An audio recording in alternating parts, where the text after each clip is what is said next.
কবিতা ব্যর্থতার দিনপঞ্জি, শফিক আমিন।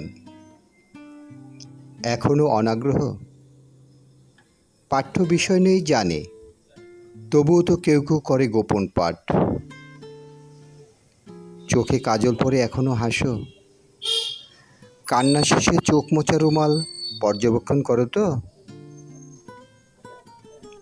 ভুলেই গেছি সব স্মৃতিপট, বুকের ভেতর স্পষ্ট রেখাগুলো মুছে গেছে, অস্বচ্ছ দাগগুলো কিঞ্চিত চোখে পড়ে। দেখতে পাও, সত্য আড়াল করার প্রয়াস এখনও আছে। তুমুল বৃষ্টি জল মাথায় নিয়েও যেমন বলেছিলাম, এবছর আষাঢ় শ্রাবণের দেখা নেই।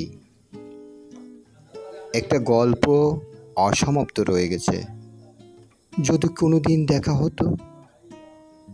হবে কখনো? থাক, সব গল্প তো গল্প নয়, ব্যর্থতার দিনপঞ্জি নাই বা হলো প্রকাশ। ক্ষতি কি?